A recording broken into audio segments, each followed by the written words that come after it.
Welcome to the We Are More podcast. My name is Alyssa. And my name's Bree. We're two sisters passionate about all things faith and feminism.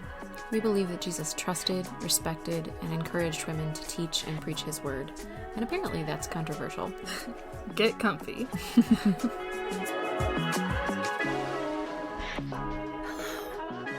Welcome to our ASMR. No! People are gonna think that's really what we're doing. No! Stop, you're throwing off my groove. People love ASMR. They do, but that's not why they come here. Welcome. Welcome, one and all. Stop it. We gotta stop doing that. Unless that's our new... Ooh, we could record a new intro song. And it's just us doing that. And then the end has to be... God made you special. And he loves you very much. It's just going to be a combination of my kindergarten graduation and a VeggieTales. That sounds logical. It's essentially what every episode is. Pretty much. I think the last episode, as I was editing it, we tried to end on God made you special and he loves you very much. And I edited it out because I was like, I can't do this again. Good. I think... So we recorded yesterday, too. We're going to be talking all week long. We're trying to prep. We're going to Disney in a few weeks. And so we're trying to, advance record so that we can power edit and get everything done before we go. But I just got frustrated yesterday. At the end of the day, I was hot and tired, and I just turned it off. I said, we're done, goodbye! She did. I could do that now, too, but I won't because I love you. Also, we're only a minute and a half in. That's a good amount. I'm not 100% sure Spotify would even let us upload this. It's just a song. I can sing. I listen to our intro song every day of my life. I haven't listened to it in a long time. Every day of my life. I probably would have forgotten what it was. Because I have to plug it in, and then when I'm editing, I have to listen to it again. And then when I upload, I usually listen to it again, and then I listen to it and it comes out. We could make a TikTok dance to our intro song, and then we could be famous. I don't think we would. Yeah. I know you wanted to be a ballet teacher, but neither of us are skilled in dance. And honestly, I fall so often. I am not graceful. That's really a family trait. We do not have the most graceful family. We all have too small of feet. We can't stay stable. My daughter, she is in 5 dance classes this year, I think. 5 is a lot. 5 is a lot. And everywhere she goes, she's choreographing a dance. It's not just bopping to the music or whatever. She's got music in her heart. She does. It's in her soul. It's her heart song.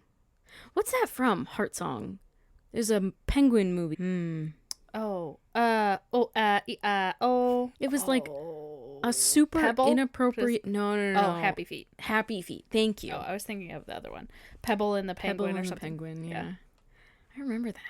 That was a depressing movie. The movies back then were Once Upon a Forest. Yes. Traumatizing. And we tried to turn on The Great Mouse Detective the other day, and we got about 3 seconds in before my daughter screams and runs out of the room because it's terrifying. But it was my favorite movie as a kid. We were dark children. It turns out. Did you hear that they're making... I'm doing air quotes. You can't see them, but I'm doing them. A live action Mufasa movie. Yeah, I've known about that for a while. Okay. Is that something we needed? No. No one ever asked for that. And no one liked Okay, I'm sorry if you did out there, but did anybody like the remake of The Lion King? It was just The Lion King, but with different animation. And also with animals that had no emotion. And Zazu looked silly. He did look silly. And Pumbaa looked silly. And I didn't like it. I just feel like until they can figure out how to make the hyper-realistic animation style animals have emotion, maybe we just stop. Maybe we just stop. Back it up. Like The Little Mermaid. Flounder. Are you kidding me? He was not great. He was no Flounder. No. I loved her voice, though, but Flounder she had a stunning terrified voice. me. And Scuttle. Scuttle, they changed what kind of bird it was. I don't remember what they changed it to. Yeah, but Scuttle they did was change no longer a seagull. Mm-hmm. Because it was the bird that can dive under the water. Yeah, and stay down for a long time. Yeah. Like that dog in the park. Oh, yeah. There's a dog that is in the park close to where we live. That's so descriptive. Thank you, Brianna. This guy sits on the bench and he tells his dog to go out into the river and catch rocks. Mm-hmm. The dog sticks his head completely under the water for like a long time and comes back up with a massive rock in his It's like mouth. a boulder. He's like, look at me go. And then he just gets another one. Yeah, it's the funniest thing I've ever seen in my life. So today on We Are More. Anyways, today is gonna... Ooh, we should title this Brianna's Therapy. All right, I'll remember that. Because today we're talking about singleness. Hooray! Hooray! You ended the last episode. We recorded a little bit out of order, so it'll actually be the next episode for you guys, but we recorded it last night. And you ended it by saying we talked about singleness, and you're like, ooh, that feels like a dirty word. Mm-hmm. And I feel like that just kind of Prompts the whole Yeah. episode. yeah, it speaks volumes. Yes. Well, just jumping right into it. When, especially in the Christian community, they hear that someone is single, they assume that there's something wrong with them Mm-hmm. or that they need to be fixed. They're a problem that needs to be fixed. Right. So you got your grandmas, your mothers, and Betty from the coffee station. They're all setting you up. Oh, Betty. They're all setting you up on dates with the UPS delivery driver, with the guy that they met at the grocery store, and maybe their grandson's friend from his Bible study. Oh my. I literally feel like lions and tigers and bears. Oh my. Because you feel like, what's wrong with me? Mm-hmm. Because people... Now, I want to go at this subject, like, very gently, with a lot of kindness, because I know that, for the most part, people's intentions are good. Mm-hmm. But they ask you a lot of, like, weirdly personal and uncomfortable questions. Yeah. Like, you're so pretty. How are you still single? Mm-hmm. And I think I made a TikTok about that. I think you did. I don't know if people know that that's a little bit offensive. Mm-hmm. You know, like, what's wrong with you that you're still single? Right. It can't be your looks. It must be your personality. Right. I'm insane and I murder. Well, we can't put that part on TikTok. No, I'll probably get flagged. Probably. But yeah, like, people just, a lot of times they don't necessarily vocalize it, but the underlying feeling is, what's wrong with you? Mm-hmm. And then if it gets asked that many times of you, you start to think, what's wrong with me? Right. And here's where we get into our therapy. Ah, good. I have at least 2 college classes worth of training for this. Good. I have a lot of art classes behind me. Too many ceramics classes. But yeah, when you are asked those questions constantly, people don't realize that they may be hitting at something that's uncomfortable for you. Mm-hmm. And not just me, but people in general. Maybe there's something about you that you're uncomfortable with. Or maybe you've been hurt by people in your past. Maybe it's women who have gone through divorces, or men that have gone through divorces, Mm-hmm. or maybe someone's died, or maybe they just have trauma in their past that they struggle with relationships or being single, and now you're opening that can of worms with them. Right. Oftentimes, I think without having a relationship behind it, Exactly. and to me, I'm relating to this on a very just knowing you level, Mm-hmm. but I've 'Cause been you- married a really long time. And even before you were married, you were not single. Not often. You're like my mother. Yeah, but our mother dated a billion different guys. I think I had like 4 boyfriends. It's not a lot. I think our mother has been in a relationship with someone since she was in the womb. Her first boyfriend was like preschool. I I think remembers. she popped out of grandma and was like, a male nurse. But I think Maybe that not. speaks to not just our family, but like Christian culture as a whole. Mhm. Is that's the expectation, is that the girls are going to be boy crazy from Mhm. moment one, and that has to be your whole focus until you get married at the ripe old age of 18. You know, like that's almost, it's moved a little bit from that. Like you are seeing people get married a little bit older, Mm-hmm. but it's still relatively very young. Yeah. And I think not in the Christian sphere necessarily. There's this view of like empowerment with the idea of being single, but specifically in the church, it feels like it's a dirty word to be single. I remember being in church one time and the pastor from the pulpit was like, all the single people raise their hands. See, there's no need for dating apps. They're all right here. Get together. That's so gross. And it's like, that's not why I'm in church. That is not why I'm sitting here. I want to build my relationship with Jesus, not with my neighbor. And I don't want to shake their hand. I hate shaking hands. Hate it.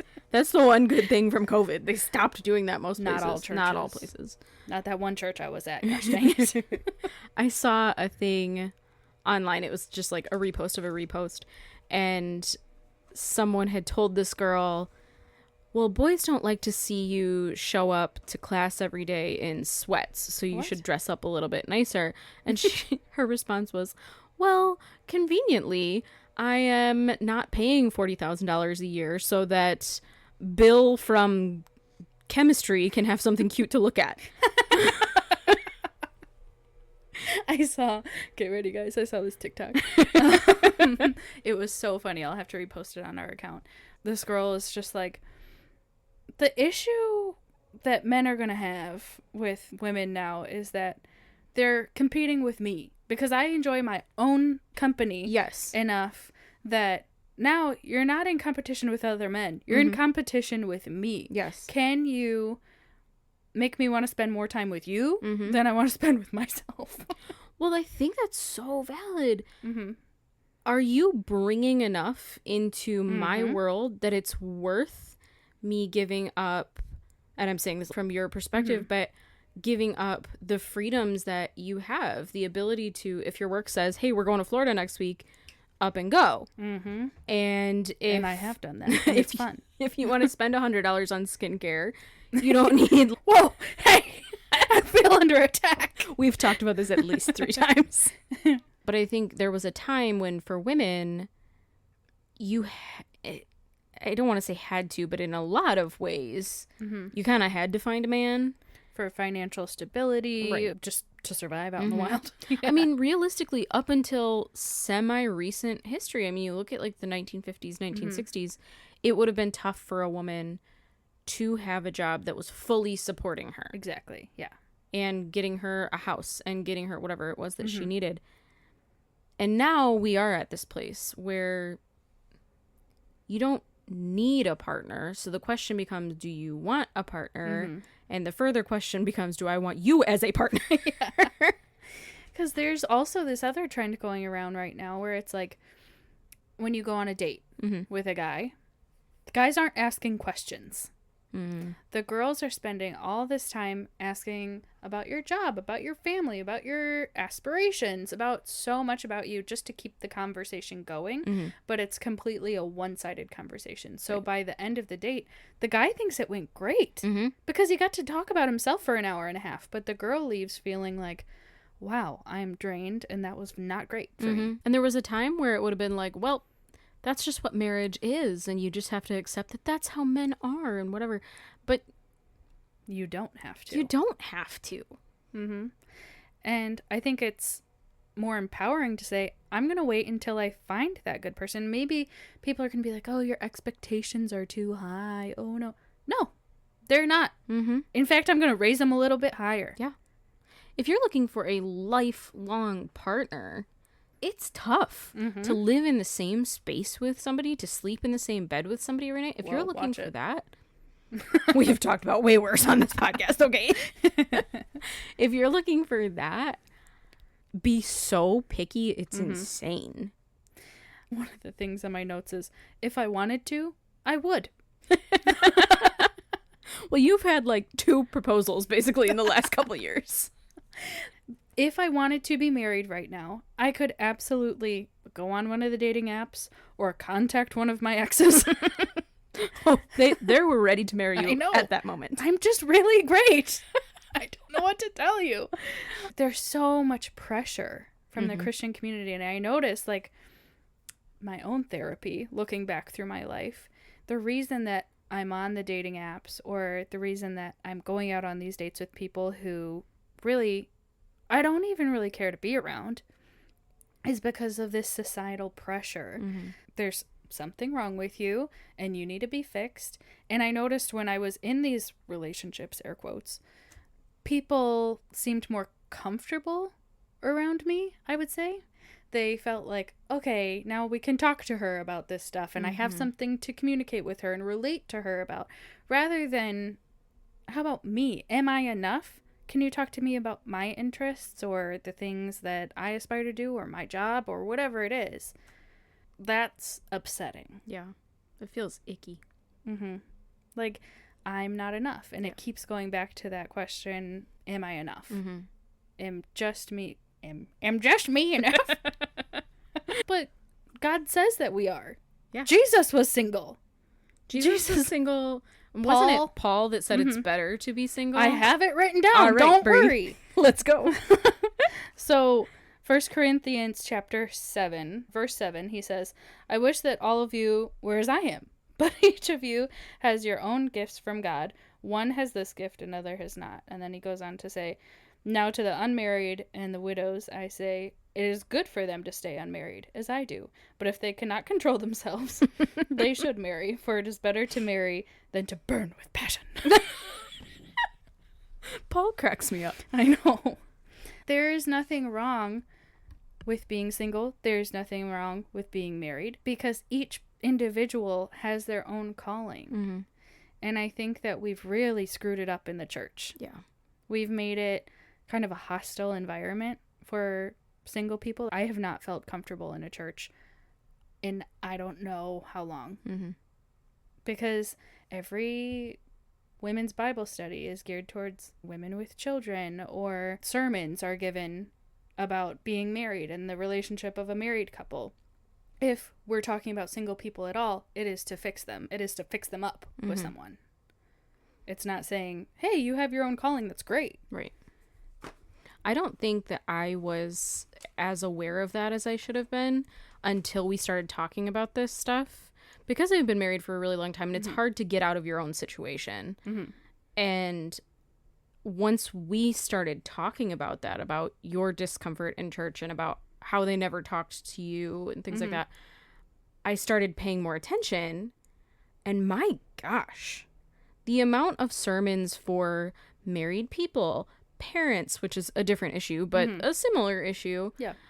And you never, ever, ever hear them speak to single people. Mm-hmm. Even in a side note, much less a full sermon, but you will absolutely hear a full sermon for husbands or for wives or whatever. And I hope that that's what these episodes can do for you guys, is to give you a different perspective depending on whether you are single or married. Or feel a sense of community. Yeah, absolutely. I saw a TikTok. I don't know if this guy has a podcast or what, but I did repost it on our TikTok, so you can go look it up. He said, God cares so much more about you than he does about marriage. Mm-hmm. Because Jesus didn't die on the cross for marriage. He died on the cross for you. And he cares so much more about you. And I thought that was so empowering. It is. Like, even if you are in a marriage, God cares about you individually.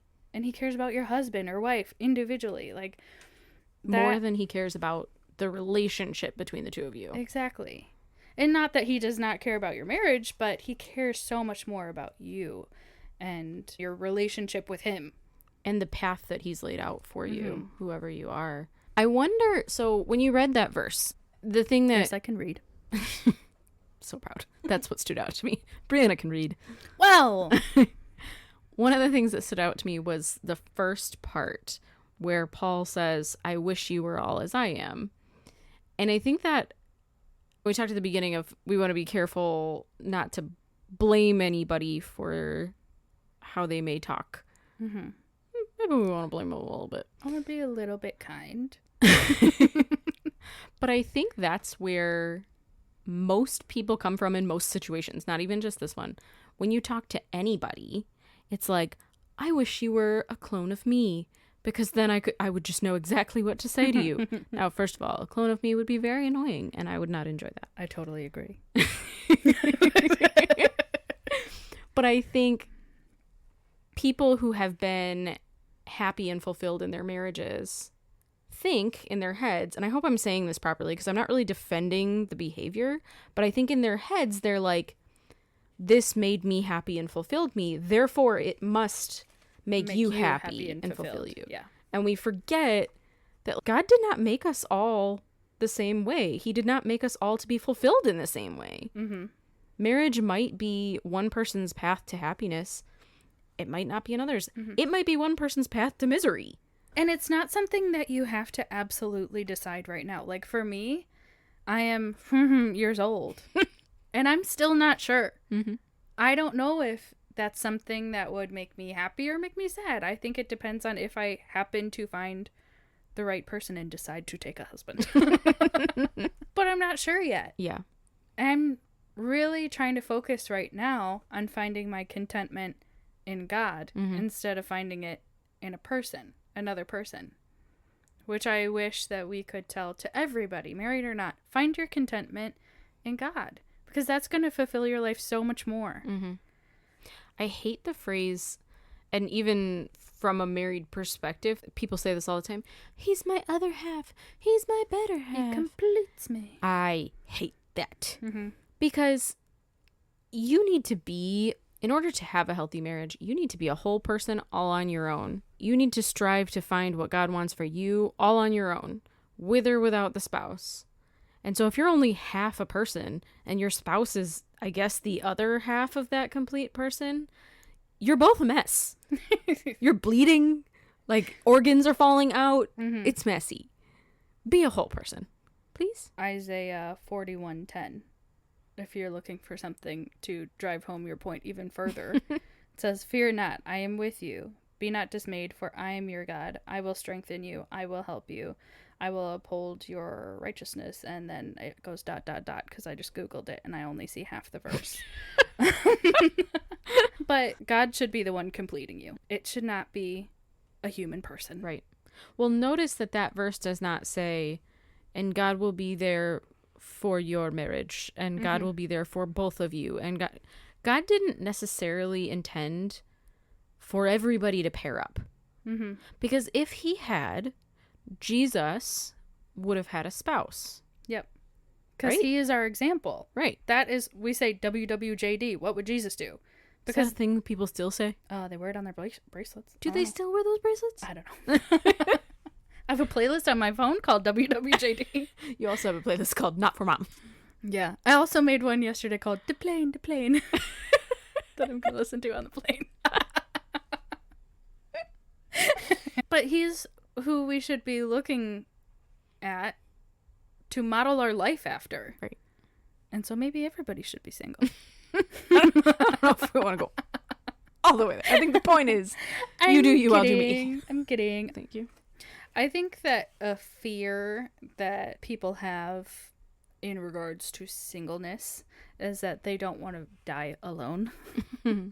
At least that's gone through my head. Like, well, do I want to be married right now? No, not really. But do I want to die alone? No. But I think we need to rethink what alone really means. Mm-hmm. Because if I look at my life, I'm surrounded by people that love me because I'm really great. I have a huge family that I assume loves me. Maybe not after this. Maybe not. Sorry. A little less.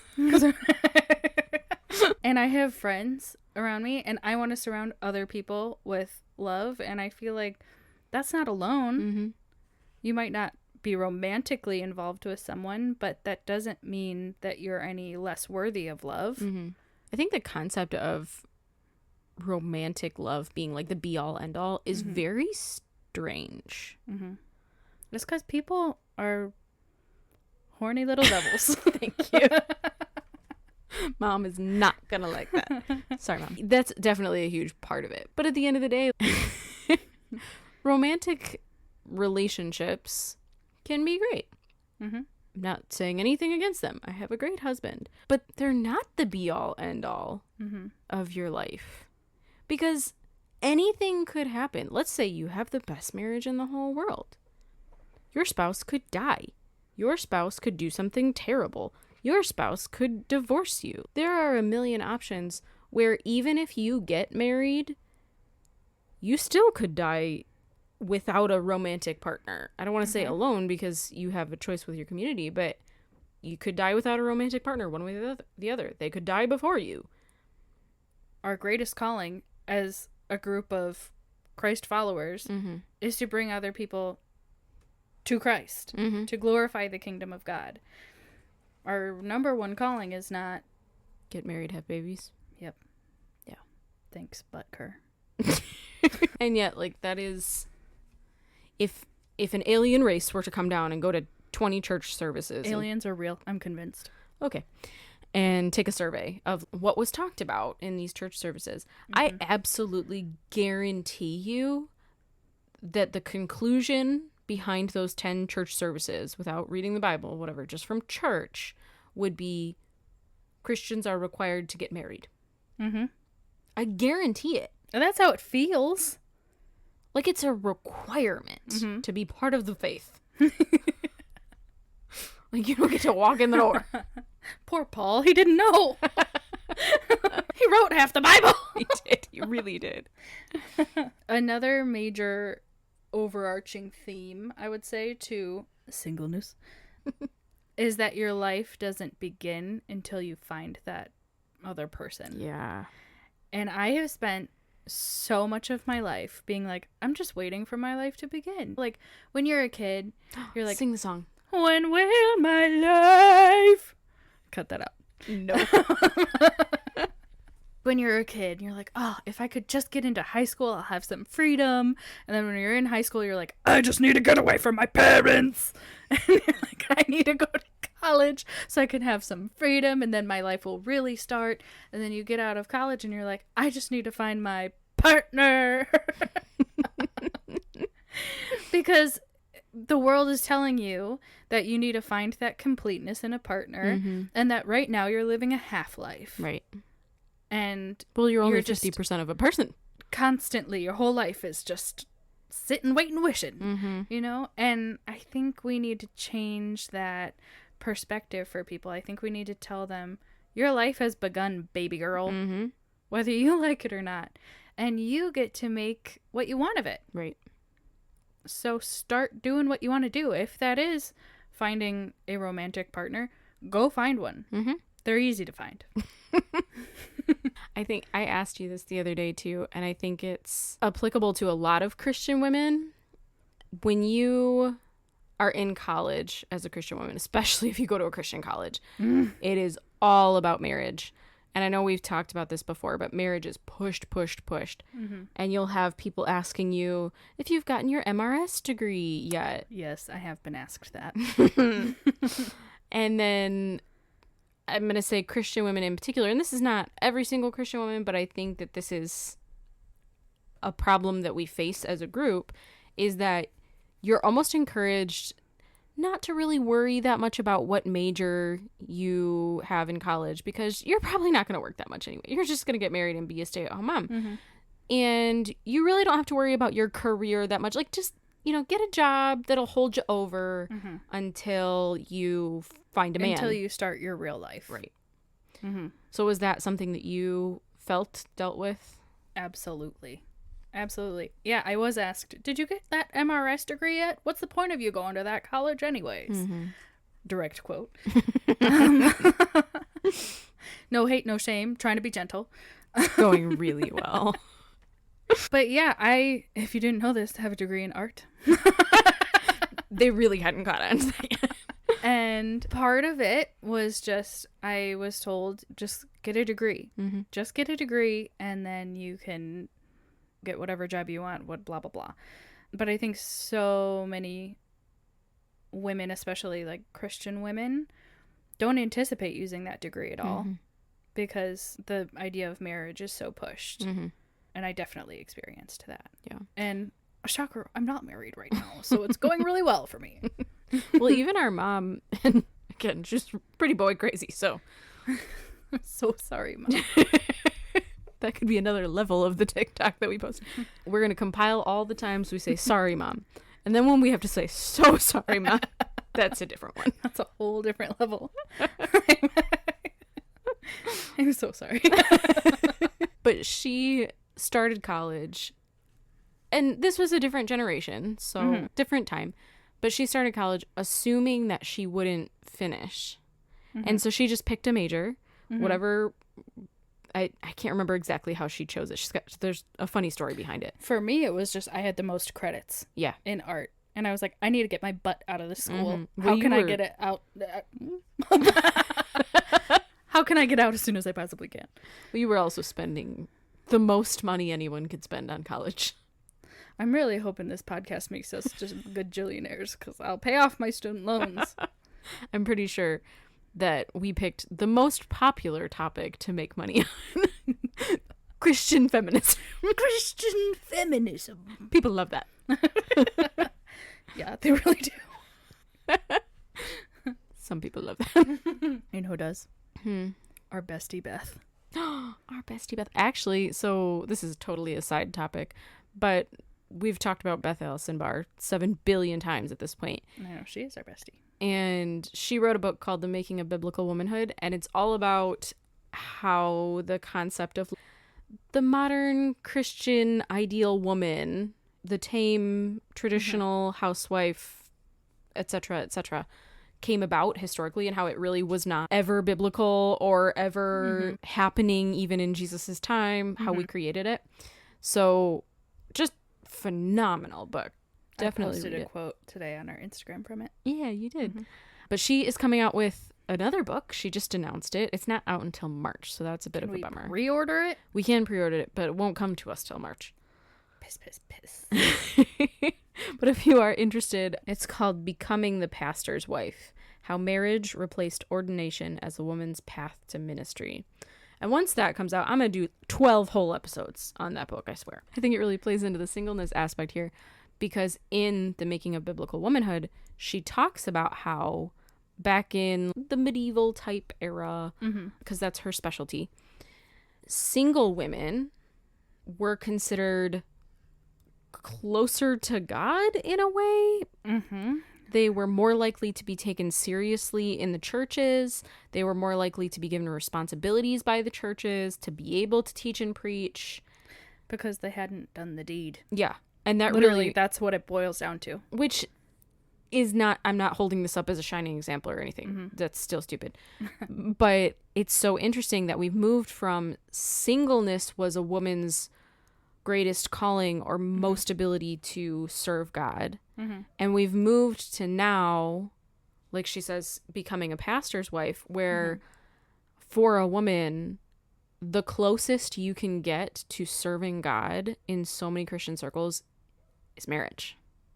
How isolating does that feel to someone who's not married, who doesn't have children? Like, how do you feel like you can be close to God? Right. You feel like something's wrong with you. Well, you look at your churches and it's almost strange. Like if you were to walk in and just scan the room, it's almost strange to see someone sitting by themselves. And not because, oh, churches are such wonderful, friendly places and people just all love to sit together. That's not it. They're not all wonderful, friendly places. Trust us. It's that people have paired off and they're dating and or married, and the single people have left Yep. because they didn't find a welcome home there. I haven't. For example, I know that we've talked about this before, but Alyssa and I attended this church for a blip. The same amount of time, really.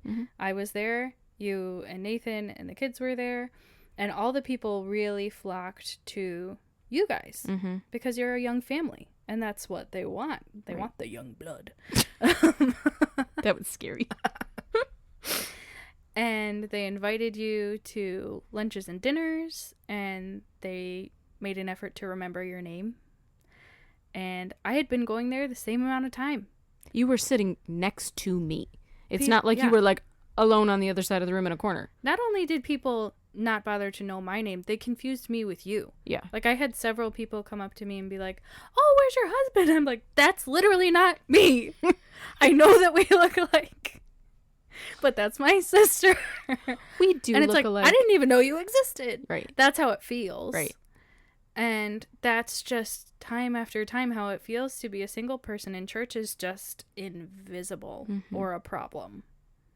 And I mean, yes, we do look a lot alike, but it's not like we had been there a week, okay? We had been there months, and at that point, we don't look that much alike, okay? We're not twins over here. No. I'm 2 inches taller. And she looks a significant amount older, so... Watch your mouth. I'm gorgeous. Gorgeous and elderly. I know. I feel elderly. That's why I spent $100 on skincare. Well, it's good skincare, if that's helpful. It's really And worth because you're single, you have the freedom to do that because you don't have as many bills. it. You don't have to feed a boy. They're expensive to feed. They're really annoying. They eat a lot of stuff. So Christian people are so about pushing marriage and pairing you up. However, people are meeting these days on apps and on whatever. That's not how you're supposed to do it. Like, Yeah. I feel like that's what comes from Christians is, You can go on Christian Mingle. yeah, and that's Or your that, only like, option. I think there's like a Up something app that's more geared towards Christian people. I forget what it's called, like Upwards or something. But the people on there are not any better. Right. I was in a Bible study a few years ago, and it was me and a bunch of divorcees. You've referenced this many times.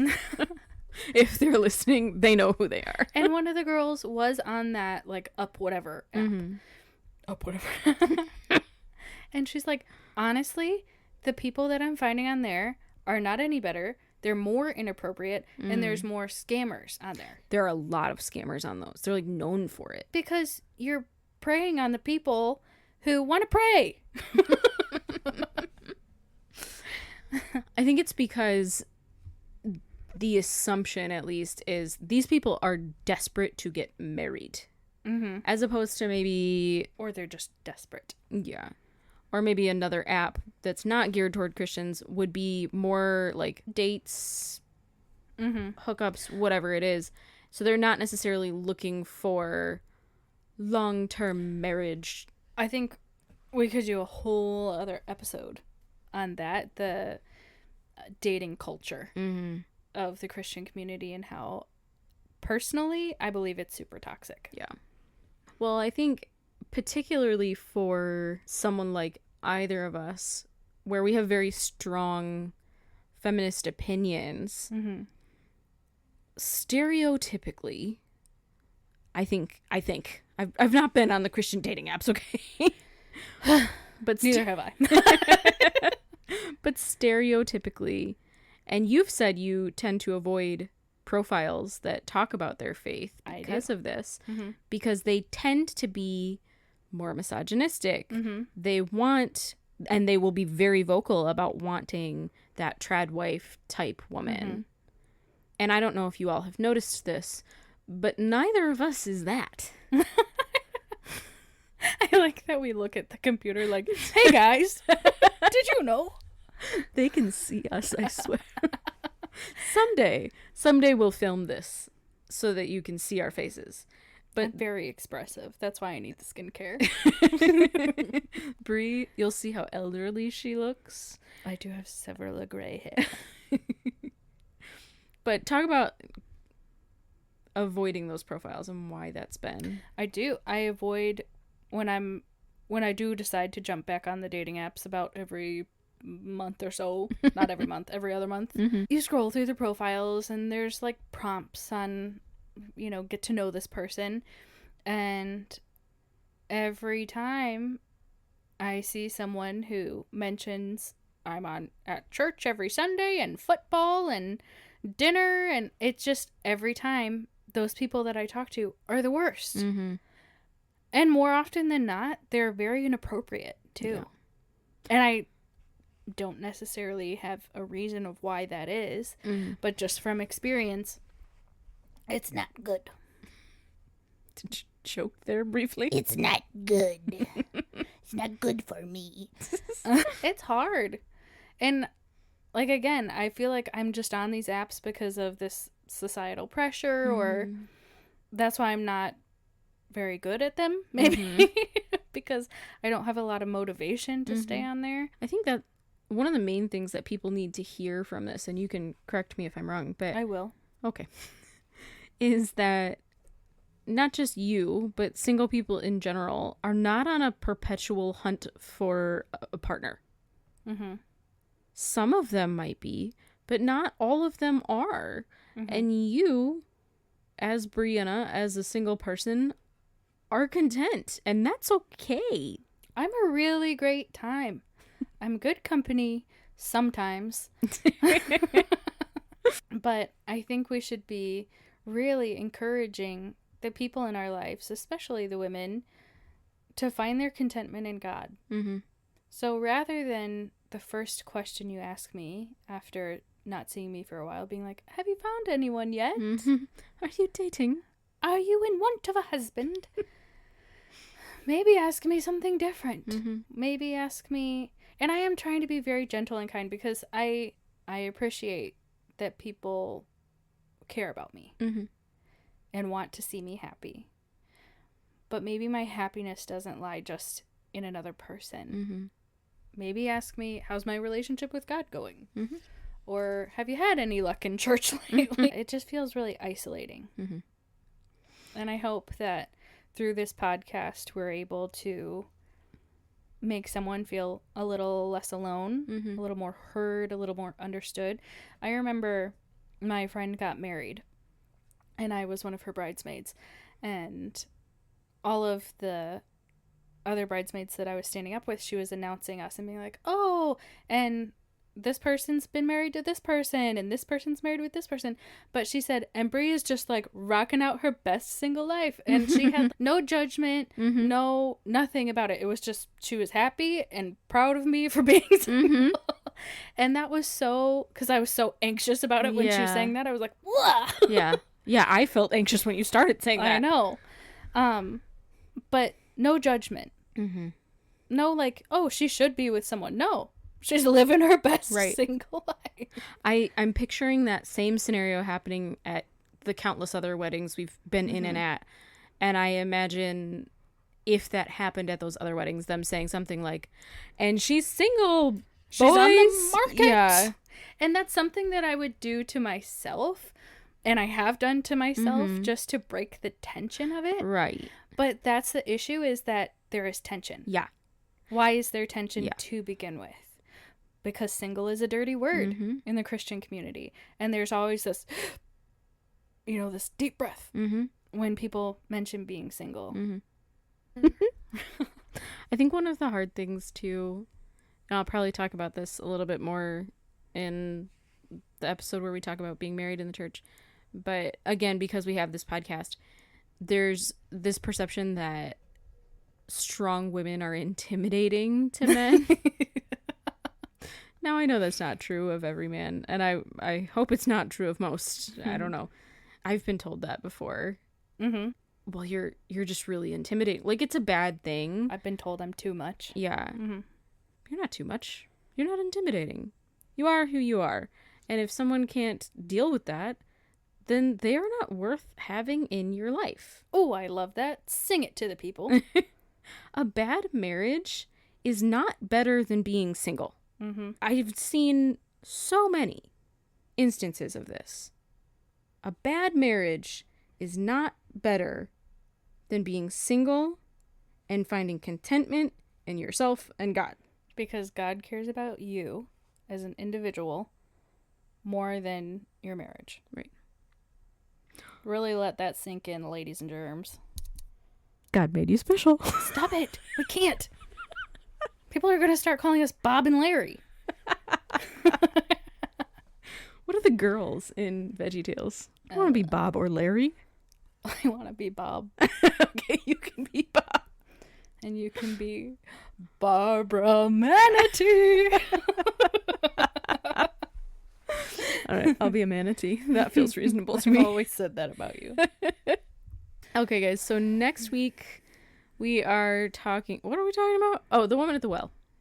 We're talking about the woman at the well. We already recorded that, you idiot. We did record that already, but that'll be coming out next week. I think we've kind of next week is supposed to be a mini episode, but here's the deal, guys. We've given up. We've given up. We are recording as long as we feel like. I will do my best to not post episodes that are over an hour by that much, because I don't think you want to listen to us for that long. Attention spans, you know, we're all goldfish out here just floating. So I'll do my best with that. But other than that, we're just recording till we're done talking. Yeah. That's how it's going to go. And in this case, I feel like I've said enough. All right. So every week we are asking you guys to share this with someone in a specific country. I have it. All right. What's the specific country? Does anybody know the Australian breakdancer? And can you share this podcast with them? Or does anybody know anybody in Australia in general? Have you seen the Australian breakdancer? Actually, yes. Nathan showed it to me last night. It was hilarious. Did you know she got 0 points? Did you know they are no longer having breakdancing in the Olympics at all ever again because of that? That's probably pretty depressing, but it's also kind of funny. She was an Olympian. She made a I could be statement- an Olympian. Turns out. She made a statement that was like, most Olympians train their entire lives to be where I was. She was like, I trained for 36 minutes and now I'm the most famous breakdancer in the world. Oh my gosh! What in the crap? She is my spirit animal. Oh boy. Like, how insane do you have to be to just be like, I'm going to the freaking Olympics? I don't know. I don't care. I'm going to do my thing in front of billions of people.